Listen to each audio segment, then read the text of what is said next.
Kita mau ngobrolnya udah. Mas, udah bisa, Mas? Alhamdulillah. Assalamualaikum. Waalaikumsalam warahmatullahi. Podo-podo anune glodak gaduk Mas. Bapak-bapak Mira Dewangi Tajili Raiso. Kayak itu. Ini tadi di tempatku yang udah sampai 5.000 lebih, aku ya bingung carane piye. Di sini tadi pencet-pencet terus, sampai pencet nggak bisa lagi. Connection hilang, ngulang lagi. Ampun. Tapi alhamdulillah ternyata memang kalau mau berusaha dan gigih pasti bisa gitu. Sugeng dalu, Mas. Malam, Mas. Bener itu, buat pesan tuh, if there is a will, there is a way. Ada kemauan, ada jalan.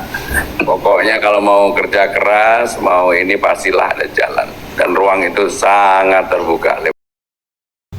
Tolong bantu kami share, like, comment, and subscribe. Pertama, selalu ada hari pertama. Dan Saya untuk ini juga pertama kali hari pertama. sama Dila. Seru tapi ini Bapak bisa ngobrol sama banyak orang nih. Mas, ini ada yang nulis nih, selamat Hari Guru. Ya betul, selamat Hari Guru. Betul. 25 November. Mas Pram, ini nih, mumpung lagi santai-santai nih, cerita-cerita dikit, Mas. Gimana zaman kita ini kan ketemu pertama itu zaman kuliah, Mas. Kuliah ya. Pernah nggak ya? Nah, cerita, Mas. Jadi waktu kuliah pertama kali ketemu itu kalau nggak salah tahun 91, Mas. Iya, betul. Enggak, 90 malah, Mas. Karena aku 91 udah nikah tuh. Jadi tahun 90. Jadi kita udah ketemu itu hampir 24 tahun loh, Mas. 34 tahun. Karena umurnya Dito itu 33, sekarang 32, 33. Pas Dito lahir itu saya pas lagi aktif di Senat, itu udah 92. Itu ketua Senat, Mas Anies ketua Senat, Mas. Jadi saya cerita sama teman-teman semua ya. Kita ini kan ngobrol TikTok malam ini sekarang. Kita tidak pernah terbayangkan. Saya sama Mas Pram ketemu tahun 90-an. Tahun 92 saya masih aktif di Senat. Mas Pram waktu itu udah kuliah, udah ambil master di Jogja. Waktu itu MM itu baru ada di UGM. Betul ya, Mas ya? MM itu satu-satunya yang ada MM itu di UGM. Yang merintis Pak Bambang, Profesor Bambang Sutibyo. Betul, Pak Bambang. Nah, lalu Mas Pram kuliah di sana. Lalu saya waktu itu masih aktif mahasiswa S1, Mas Pram S2. Nah, kita ini yang S1 itu selalu punya ada aktivitas, tapi nggak banyak mantan aktivis yang mau datang Klaten ikut. Nah, Mas Pram ini yang Klaten nih. Klaten ngompori. Dan udah punya uang saku yang lebih tebal gitu. Kita nggak punya uang saku. Jadi dulu itu kalau mau bikin poster, mintanya tuh sama Mas Pram. Mas Pram bikin poster zaman dulu. Tapi saya bersyukur, Mas, kalau ingat waktu itu ya. Itulah yang kemudian membuat, ya kebetulan Mas Anies waktu itu ketua Senat di Gajah Mada, mungkin 5 tahun sebelumnya atau 6 tahun sebelumnya. Saya ketua Dewan Mahasiswa di ITB. Jadi sesama aktivis waktu itu kalau bisa bertemu berkumpul itu rasanya udah luar biasa. Apalagi ngadepin rezim yang berbeda lah, belum ada demokrasi, sehingga bisa kumpul-kumpul mahasiswa atau aktivis itu sesuatu yang luar biasa. Dan saya bersyukur kenal Mas Anies, teman-teman Jogja yang secara pemikiran pada waktu itu banyak sekali kesamaan kita. Alhamdulillah. Dan ini ya buat teman-teman semua, ini cerita pengalaman kita sendiri. Tidak pernah membayangkan bahwa berapa tahun kemudian masing-masing punya jalan hidupnya sendiri-sendiri, tapi selalu ketemu lagi gitu. Selalu ada event ketemu lagi. Dan ini mungkin manfaat dari dulu pernah aktif. Coba kalau saya nggak aktif, ya ketemu Mas Pram. Coba kalau kita nggak pernah aktif di gerakan, aktif. Jadi buat sekarang yang pada kuliah, aktif di ruang kelas bagus, tapi aktif di luar kelas juga bagus. Jangan sampai cuma di kelas saja.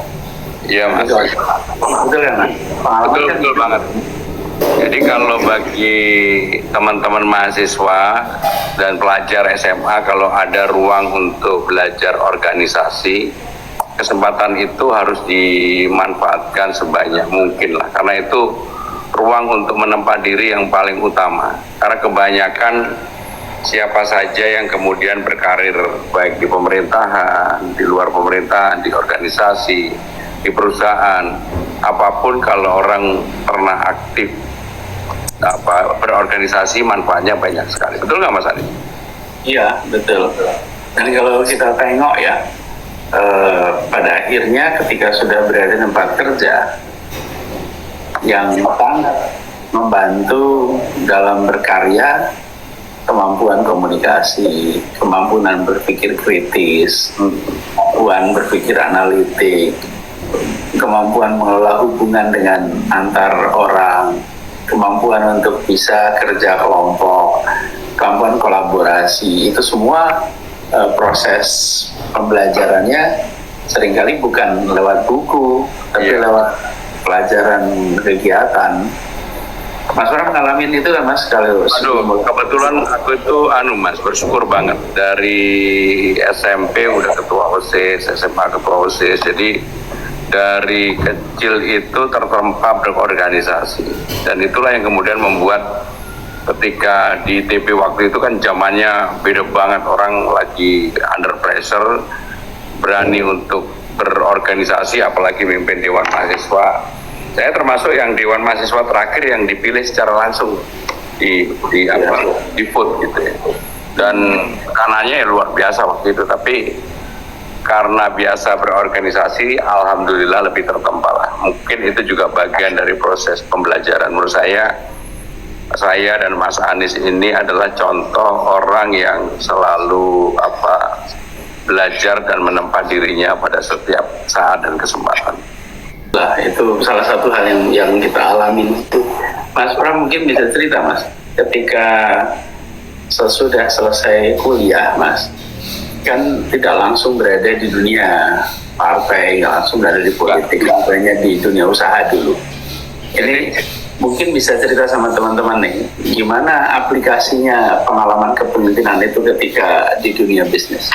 Jadi ketika itu waktu lulus kuliah di ITB Mas, ajanya aku itu dipaksa lulus lah, karena kan lagi demo-demo dan saya udah nol kredit, dipaksa lulus. Tetapi setelah lulus memang udah berjanji sama diri sendiri, oke, sekarang berbisnis dulu karena supaya punya modal kapital yang nanti kalau terjun di dunia politik itu secara penuh nggak terkooptasi atau tergantung dengan siapapun, dan ada kemandirian untuk itu.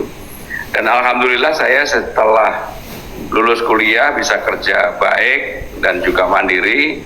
Jadi sejak terjun di dunia politik praktis mulai dari tahun 98 dan langsung dengan Mbak Mega ya, sampai hari ini tidak pernah berpindah-pindah, hanya dengan beliau.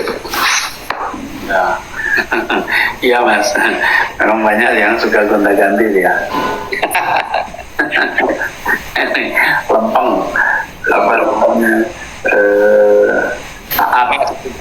Kita ngomongin hobi yuk Mas, olahraga. Kan Mas Anies hobinya juga sepedaan. Aku lihat waktu kita nggak sengaja ketemu di Car Free Day itu kan banyak orang yang menduga seakan-akan kita merancang itu, padahal enggak, kita nggak sengaja ketemu. Betul, spontanitas. Itu rezeki juga sih Mas. Saya dari arah utara tuh, mau kenal Car Free Day, jadi parkir di selatan, bukan mobil dikirim, biasanya pulang naik MRT kan. Cuman ada yang meninggal, jadi akhirnya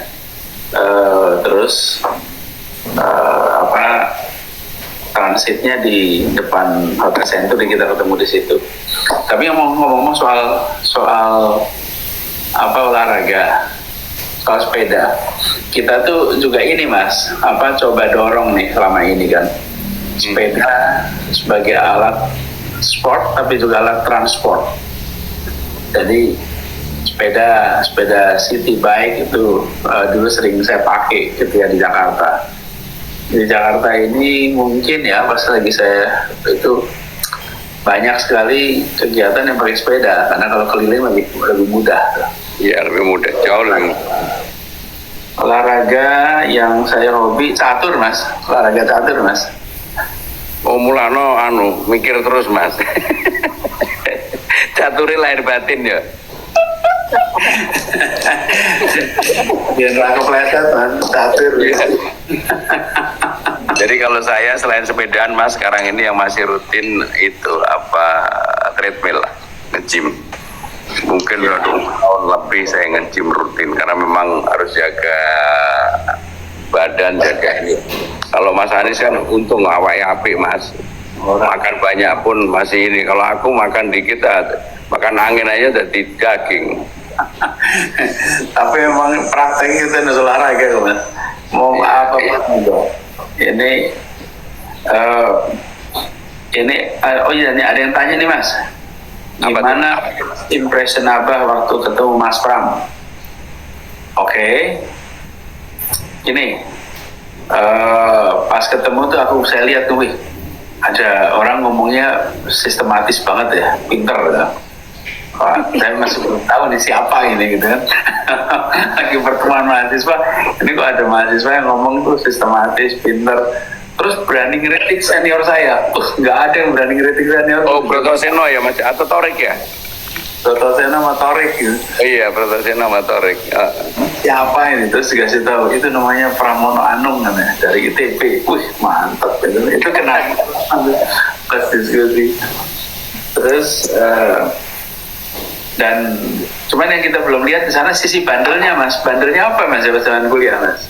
Aku itu kalau dari dulu serius, Mas, sekolah. Jadi dari dulu. Tapi aku impresiku tentang jenengan pertama kali iki wong pinter tapi rodo di antara teman-temannya paling nonjol gitu. Jenengan waktu itu paling nonjol, Mas, ya, adalah teman-teman. Waktu kita di tenda, kemudian setelah pertemuan di tempatnya Brotoseno, pagi itu kan udah mulai ya ada demo-demo di UGM. Wah, aku ingat banget jenengan pakai bajunya agak putih gitu, terus pakai pita atau apa nggak tahu, ada Jogja berdarah ya waktu itu ya. Kita di belakang. Nah, itu terkesan banget tuh buat aku.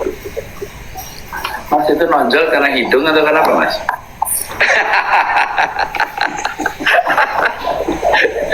Jelas pasti karena pinter, Mas. Gak pinter gak mungkin jadi profesor, Mas. Ampun. Mas, kalau di Jakarta Selatan restoran apa yang paling karena kemarin kan waktu kita sebelum nonton sempat makan walaupun sedikit banget lah, tapi karena buru-buru ya. Kalau Mas Anies makan apa sih sebenarnya yang menjadi makanan apa yang menjadi favorit? Itu salah satu makanan favorit saya nih, Mas. Itu dekat rumah, Mas. Jadi di dekat rumah sakit Fatmawati itu ada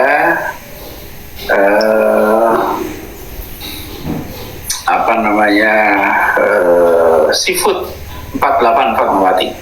Oh, aku pernah juga itu makan itu. Itu top, Mas. Aku pernah makan. Sama waktu itu dikirimi sama Dito juga. Rumah Dito sama rumahnya Mas Anies kan deket. Di situ ya, Dito ya. Itu di pertanian, Mas. Pondok Labu. Perawatan. Nah itu di Lebak Bulus 1 tuh ada seafood 48 Fatmawati. Itu kita salah satu tempat yang kita paling sering, Mas. Dulunya tenda di dekat Simatupang, sekarang udah tempatnya udah gede. Itu favorit. Terus kalau kita itu kebiasaannya gini nih, pergi terus sambil jalan kalau masuk ke Citos baru milih nanti di mana di Citosnya. Nanti kalau tim jalan terus baru milih sambil jalan di mana. Jadi keputusannya sebenarnya sama, Mas, cuma aku udah terlalu lama nggak pernah punya waktu untuk, makanya kemarin bisa nonton film sama Mas Anies terus makan enak itu kayaknya merdeka banget gitu loh. Udah terlalu lama nggak merdeka waktuku, Mas. Habis ini bisa lebih leluasa mas.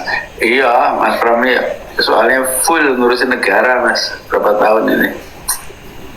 Mas kalau pas zaman di Jogja dulu, apa tempat yang paling tempat makan yang berkesan mas? Ya pasti Mas Soto Pak Soleh, Kadipiro. Ya kadang-kadang kalau Yujum gudeg mas, sama Juminten. Iya, tapi aku kalau di Jogja itu nggak tahu kenapa belum menemukan nasi goreng sing enak banget mas kalau malam. Nah ada yang Doring itu yang dekat Keraton itu nggak tahu Mas Anies sudah pernah nyoba belum ya Doring? Kalau di Jogja itu kalau goreng itu masalahnya ini mas, yang enak itu mie goreng. Ada bakmi Gadin, bakmi Pele ya. Pele yang di alun-alun kan dekat Keraton. Tahu Pele, tahu. Pele. Terus pokoknya ada yang bilang tuh enak di belakang Hotel Sunarko katanya. Jadi tempat-tempat itu, cuman sekarang ya mas, dari pengalaman saya aja, kalau pulang ke Jogja itu tempat-tempat yang kita dulu suka sekarang itu udah kayak tempat yang kuno. Banyak sekali tempat baru di sana. Wah banyak banget mas, banyak sekali. Dan kuliner di Jogja itu termasuk yang menurutku ya salah satu yang maju banget.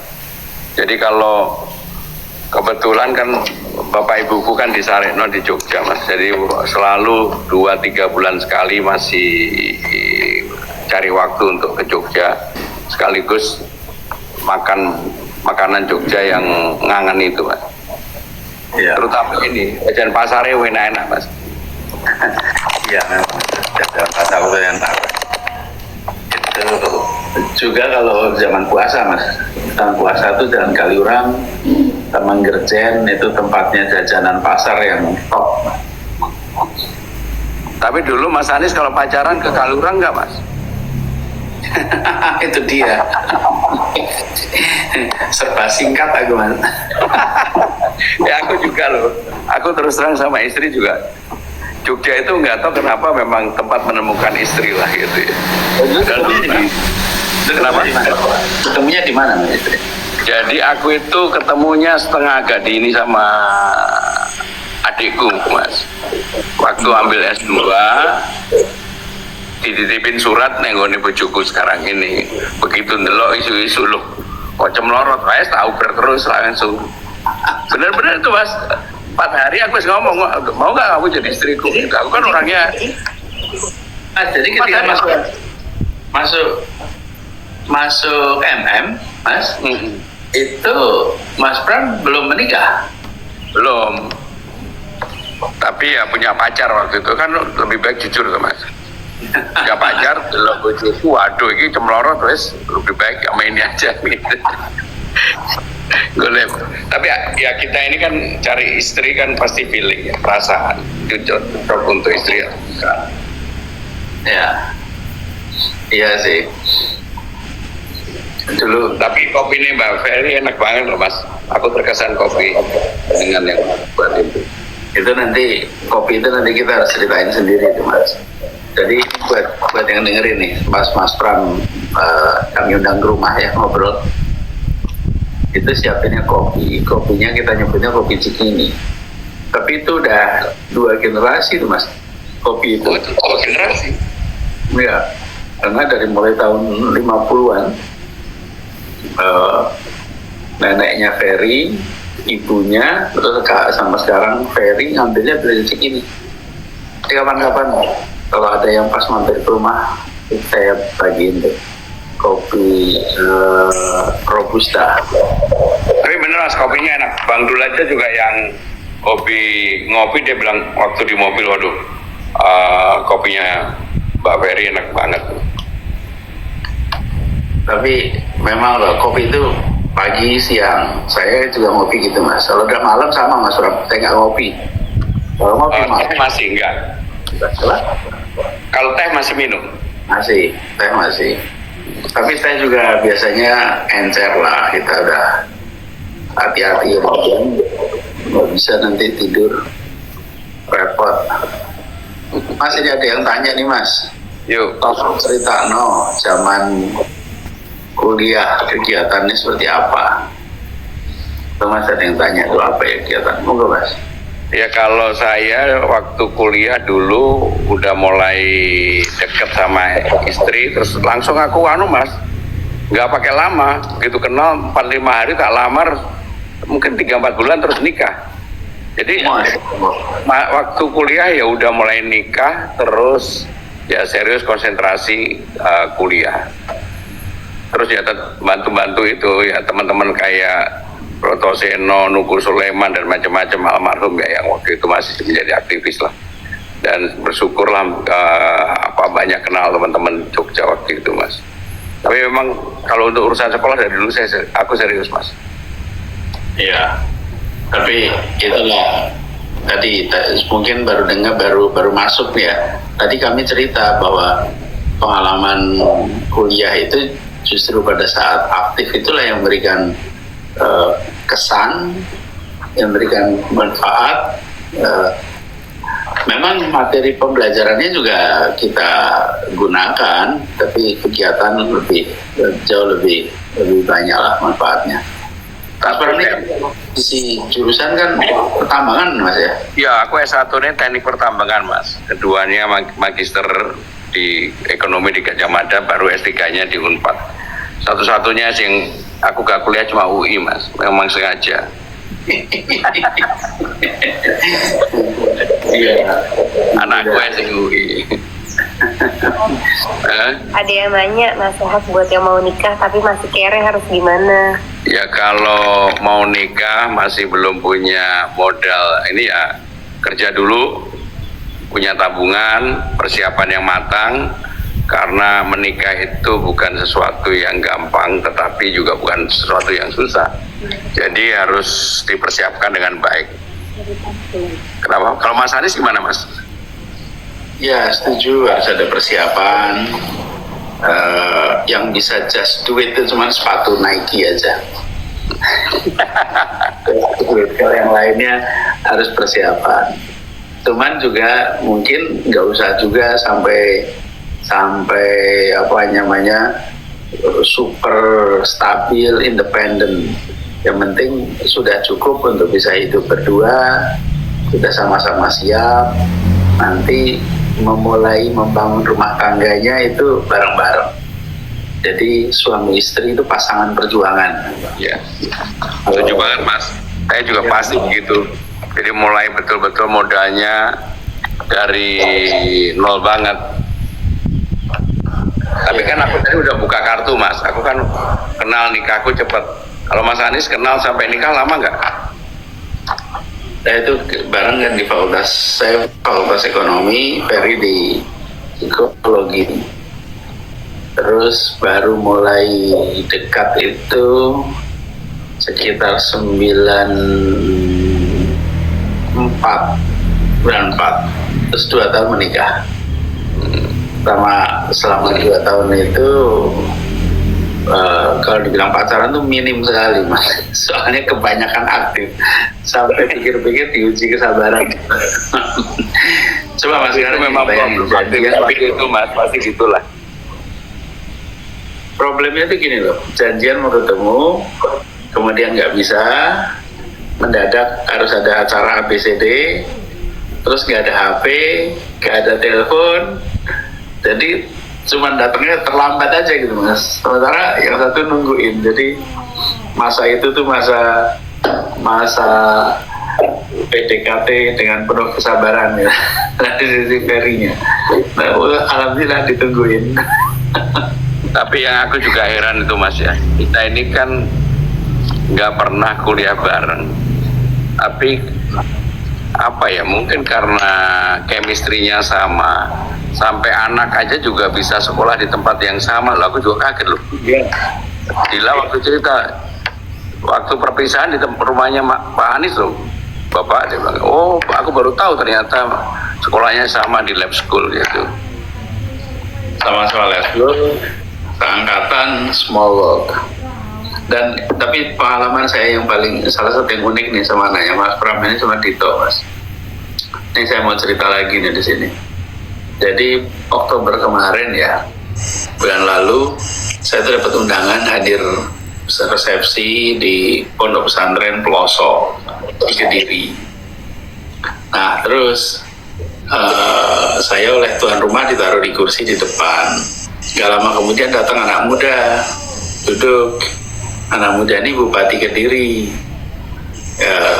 Terus Bupati ini saya tengok itu, saya bilang nih, ini Tito, anaknya Mas Pram, yang pada waktu lahirnya saya ikut nemenin.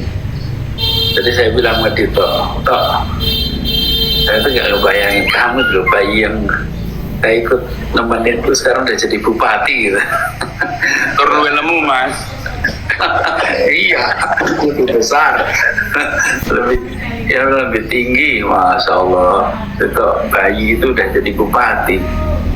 Teman-teman kalau ketemu dengan orang yang kita pernah lihat bayinya terus jadi besar, mungkin sering ya, udah umur 7 tahun, 10 tahun. Tapi kalau ketemu udah jadi bupati gitu, kebayang nggak tuh? Melihat bayinya, masya Allah. Makanya saya bilang ini kayak pengalaman spiritual, ngingetin umur juga tuh Mas jadinya. Padahal kita merasanya belum tua amat gitu. Ini Titonya yang kemudahan jadi bupati sih, kita masuk tua. Iya Titonya Mas, dia bilang kan kalau manggil aku kan kadang-kadang bapak, kadang-kadang Jidi gitu. Jadi ketemu sama Om Anis, kaget banget, Om Anis masih ingat, dia bilang gitu. Gak inget lah sama kamu, dia nungguin kamu lahir, masa gak inget, aku bilang. Dan Om Anis inget loh bulan Juli katanya gitu. Itu itu masa-masa kita lagi aktif nih. Jadi Mas jam 22.05 aku undur diri ya. Soalnya ada yang harus dikerjakan. ya, tapi senang sekali bisa ngobrol malam ini. Aku seneng banget, aku yang matur nuwun Mas. Kemarin bisa nonton film banget. Tapi banyak orang komentarnya gini Mas. Kenapa Mas Pram nangis, Mas Anies gak nangis gitu? Aku bilang gitu. Tahu aja. Dari mana tahu aku yang nangis, Mas Anies enggak? Itu ada ada yang ngambil tuh katanya.